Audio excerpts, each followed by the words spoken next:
Alright, this is blog number 6, catalog essay.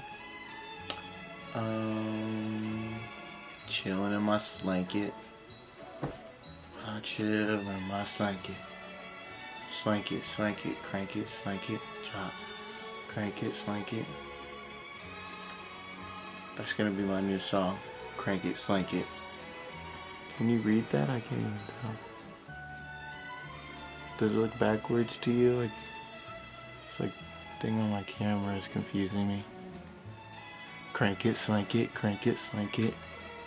I am going to read Eva and Franco right now.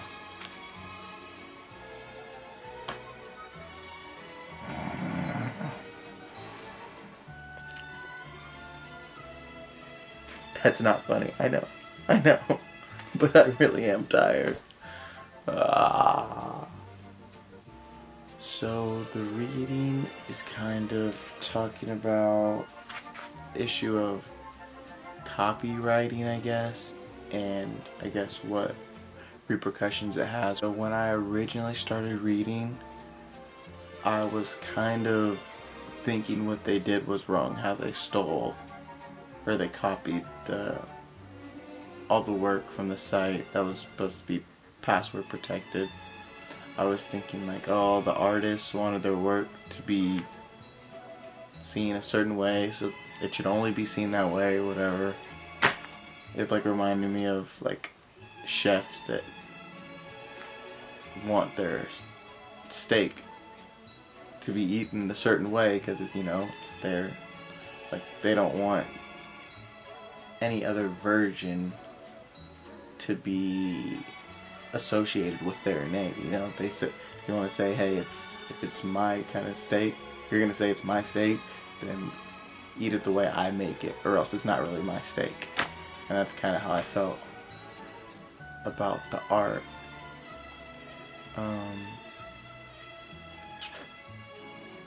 And I guess I still kind of feel that way. But unlike with the weird chef metaphor or simile or whatever,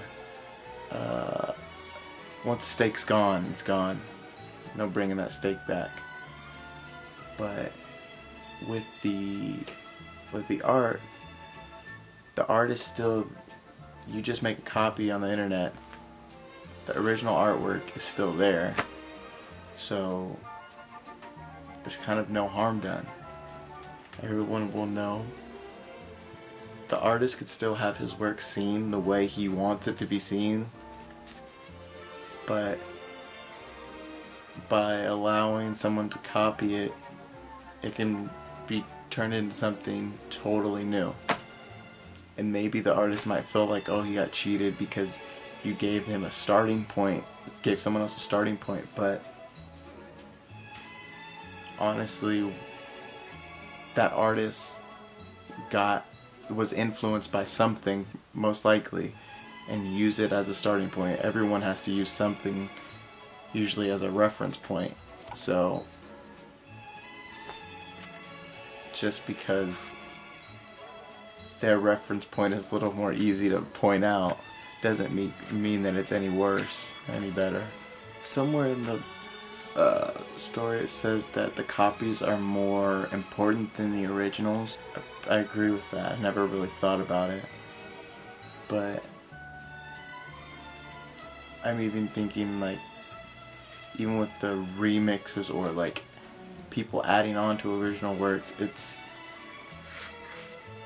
they are in a way more special than the original work, because you still have everything that went into the original work, all the thought, all the intentions, everything that went into the original work isn't lost. Maybe some of it may be painted over or done differently. It doesn't change how the original was made and what the original was supposed to, like what the original is.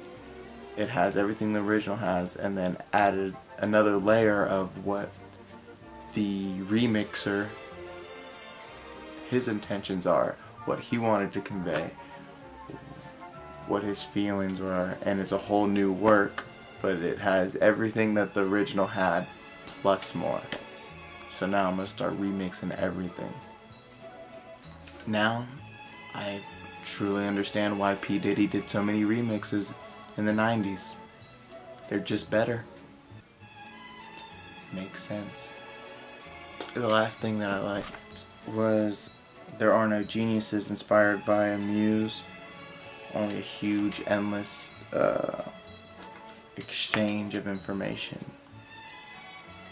So that's an interesting thought, to have the internet to be used for purely information exchange, those purposes, just not to, I don't know, boost someone's ego, not for fame, not for the credit of you doing work. It should be the information that your work conveys. So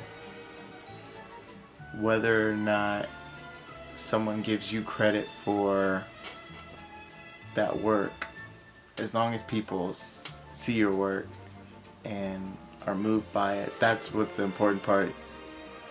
So I don't really know what to say about the catalog essay. Our group just kind of split it up into sections, and we wrote it by ourselves. Yeah, that's it. It's an essay. I don't like them, but I do them because I have to, because I need to graduate already. Yep, so that's about it. My bed's calling my name right now, so it'd be rude not to answer. I'm gonna probably get going. I've been up for like the last 72 hours. Been up like 65 of them. Yeah, somewhere around there. So I'm pretty tired. It's been building a concrete canoe. Cousins have been popping out babies. Been hockey games. It's been mayhem. So until Tuesday, I'm ready for the Shark Tank. I'm gonna make Rachel or Liz buy my company. And by company, I mean art gallery. But I'm not giving up 51%. I want control. I want creative control. I don't want them to run my gallery. But I'm gonna have a well thought out pitch that they're gonna be fighting over, for sure. I'd be surprised. Mark Cuban might end up coming and trying to get in the art gallery business too. So you're getting sleepy. Bed.